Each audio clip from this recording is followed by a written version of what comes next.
यूं तो राजस्थान की तेजस्वी व ओजस्वी जप तप धर्म कर्म गुणों से परिपूर्ण माटी में कई वीर वीरांगनाओं ने जन्म लेकर इसका रुतबा ऊंचा किया है, लेकिन महाराणा प्रताप उन चुनिंदा शासकों में से एक हैं जिनकी वीरता, शौर्य पराक्रम के किस्से और गौरवमयी संघर्ष गाथा को सुनकर हर किसी के रोंगटे खड़े हो जाते हैं।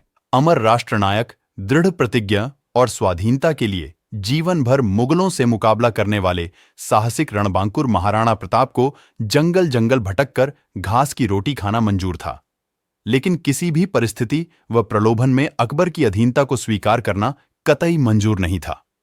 ओ मई 1540 ईस्वी को राजस्थान के कुंभलगढ़ दुर्ग में पिता उदय सिंह की 33वीं संतान और माता जयवंताबाई की कोख से जन्मे मेवाड़ मुकुटमणि महाराणा प्रताप, जिन्हें बचपन में कीका कहकर संबोधित किया जाता,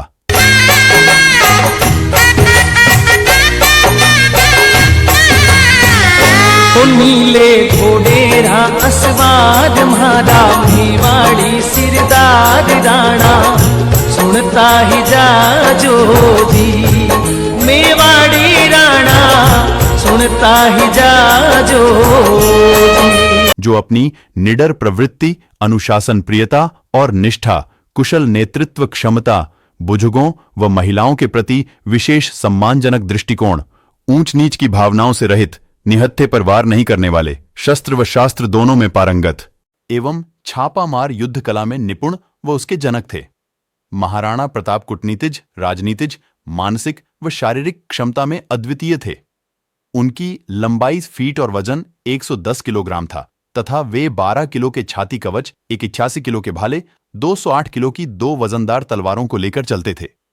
उनके पास उस समय का सर्वश्रेष्ठ घोड़ा चेतक था, जिसने अंतिम समय में जब महाराणा प्रताप के पीछे मुगल सेना पड़ी थी, तब अपनी पीठ पर लांघकर 26 फीट ऊंची छलांग लगाकर नाला पार कराया और वीर गति को प्राप्त हुआ, जबकि इस नाले को मुगल घुड़सवार पार नहीं कर सके। पिता उदय सिंह द्वारा अपनी मृत्यु से पहले ही अपनी सबसे छोटी पत्नी के पुत्र जगमाल को अपना उत्तराधिकारी घोषित करने से मेवाड़ की जनता असहमत थी।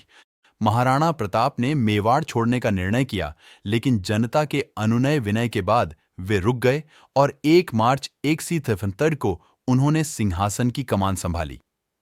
उस समय दिल्ली में मुगल शासक अकबर का राज्य था और उसकी अधीनता कई हिंदू राजा स्वीकार करने के लिए संधि समझौता कर रहे थे, तो कई मुगल औरतों से अपने वैवाहिक संबंध स्थापित करने में लगे थे।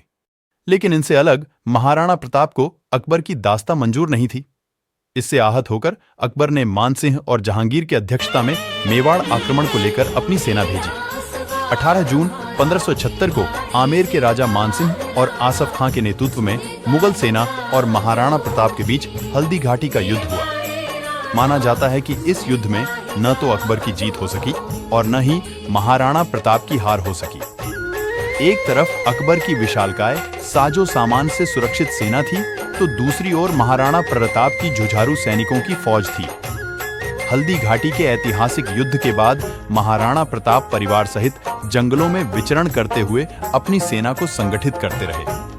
एक दिन जब उन्होंने अपने बेटे अमर सिंह की भूख शांत करने के लिए घास की रोटी बनाई, तो उसे भी जंगली बिल्ली ले भागी। इससे विचलित होकर महाराणा प्रताप का स्वाभिमान डगमगाने लगा।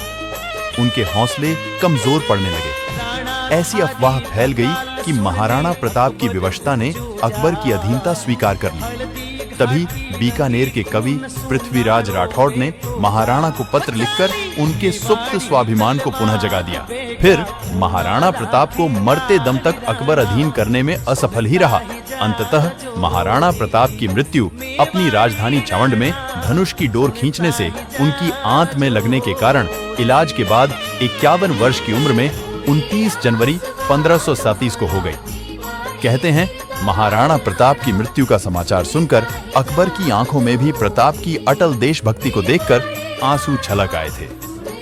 मुगल दरबार के कवि अब्दुर रहमान ने लिखा है, इस दुनिया में सभी चीज खत्म होने वाली है। धन दौलत खत्म हो जाएंगे, लेकिन महान इंसान के गुण हमेशा जिंदा रहेंगे। प्रताप ने धन दौलत को छोड़ दिया, लेकिन अपना सिर कभी नहीं झुकाया। हिंद के सभी राजकुमारों में अकेले उन्होंने अपना सम्मान कायम रखा। और तो और एक बार अमेरिका के भूतपूर्व राष्ट्रपति अब्राहम लिंकन भारत के दौरे पर आ रहे थे, तो उन्होंने अपनी माँ से पूछा, मैं आपके लिए भारत से क्या लेकर आऊं? तो उनकी माँ ने कहा था, भारत से तुम हल्दी घाटी की मिट्टी लेकर आना, जिसे हजारों वीरों ने अपने रक्त से सींचा है।